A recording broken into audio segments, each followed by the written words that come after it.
pour ceux qui sont mariés, quand vous êtes mariés à la mairie, à l'église, en sortant de l'église ou bien à la mosquée, en sortant de la mosquée, est-ce qu'on vous a remis un document disant comment gérer votre foyer? Qui peut me répondre? Comment gérer votre foyer quand il y a les émotions? Comment gérer les bonbons? Qui parmi vous a reçu un document pour ça? Qui peut me répondre, s'il vous plaît? Oui, en fait, il n'y a pas de document, mais il y a une formation avant le mariage. D'accord. De 3 mois. Ok. Ensuite, oui. Je n'ai pas reçu de documents après le mariage. Ok, merci. Moi également, je n'ai pas reçu de documents. Quand je me suis mariée, on ne m'a pas donné de documents disant comment tu peux gérer ton foyer quand il y a des problèmes, comment tu peux gérer tes émotions quand il y a des problèmes. On ne m'a pas donné de documents. La deuxième question, qui d'entre vous, pour ceux qui ont des enfants, quand vous avez fait votre premier enfant, en sortant de la maternité ou de la clinique, est-ce qu'on vous a remis un document disant comment gérer les pleurs de l'enfant, comment éduquer son enfant? Qui a reçu un document pour ça? Moi également, je n'ai pas reçu de document, ni rien, je n'avais aucune formation sur ça. Elle enseigne que quand j'ai eu mon premier enfant et que je suis arrivée à la maison, 2 heures après, j'ai donné à téter à mon enfant. 15 minutes après, mon fils aîné a commencé à pleurer. Ngé. Moi aussi, j'ai commencé à pleurer. Il pleure, je pleure. Il pleure, je pleure. Il pleure, je pleure. Ma maman court, elle arrive. Elle dit, aïe. Elle m'appelle ma fille. Ma fille, à quoi? Je dis, non, moi je ne comprends pas. Il pleure. Il est en train de pleurer. Je ne sais pas, il va mourir. Il a quel problème? Elle dit, ah, tu n'as rien vu encore. Mais elle m'a pas dit, elle m'a pas dit pourquoi l'enfant pleure, comment je pouvais faire pour que l'enfant se taise. Elle m'a pas dit.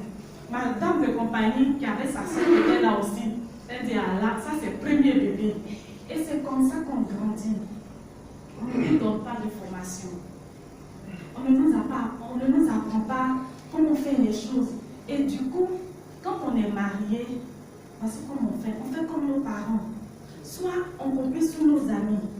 Et c'est comme ça qu'on évolue à chaque fois. Et donc, quand on arrive dans le mariage, on reproduit ce que nos parents font. Vous allez voir qu'il y a des personnes, quand ils arrivent dans le mariage, ils ont des blessures.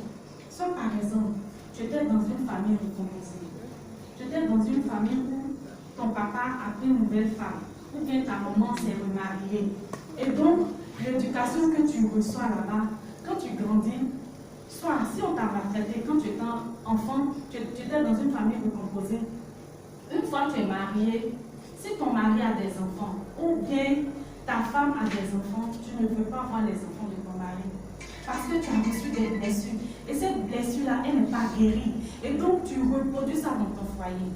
Ou encore, vous allez voir, il y a des personnes, quand ils sont mariés, soit papa buvait, maman frappait, papa frappait maman. Et donc, quand l'enfant grandit, il reproduit cela inconsciemment. Moi, je prends mon cas. Quand moi j'étais enfant, dans ma famille, chez nous, c'est foufou, on mange sauce graine. Et c'était ça qui était notre repas. Quand on mange sauce graine, on mange foufou, c'était comme ça. Et donc, chez nous, quand tu es malade, on prépare sauce gnagnon. Et c'est dans ça que moi j'ai grandi. Moi, je ne savais pas que gnagnon là, c'était une sauce. Oui, moi je ne savais pas. Je me suis mariée, je n'ai jamais préparé sauce gnagnon. J'ai fait 5 ans de mariage, 6 ans de mariage. Et mon mari qui m'interpelle, il me dit, ah, mais vous préparez sauce gnagnon. Quand il m'a dit, c'est sûr que je m'assois à côté de lui. Eh, le mari, tu as quoi? Tu es malade? Attends, lui, il est étonné, il ne comprend pas. Il dit, il est choqué.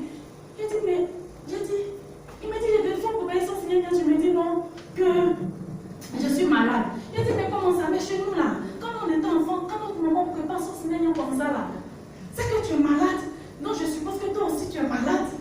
Et il dit, ah bon? Et c'est comme ça, et c'est dans ça qu'on grandit. Et c'est dans ça qu'on grandit. Et souvent aussi, vous allez voir, parmi nous, les enfants, quand les enfants grandissent, vous allez voir que l'enfant, quand il était enfant, quand il se lave, il finit de se laver. Pour ceux qui ont des enfants, ton enfant prend sa serviette, son éponge, il dépose sur le lit. Et l'enfant, il grandit avec. Nous tous là, il y a toujours l'enfant en nous. Et pour les jeunes filles, soit elle n'aime pas laver son caleçon. Et donc, quand elle est mariée là, son caleçon, elle va entasser ça dans la douche. Et puis, ça peut faire noir. Quand le monsieur voit ça, il est découragé. Le monsieur aussi, quand il vient, il allait se laver, il prend sa serviette, il dépose sur le lit. Avec son éponge, il dépose sur le lit. Et puis où il va déposer, c'est où toi tu dors là. C'est là il dépose. Et quand tu vois ça, ton cœur est mort. Tout le monde est dépassé. Mais non, mais moi je pensais que, de toute façon je l'ai vu là. Donc, de toute façon il était joli, il avait l'argent, donc il a ce comportement là.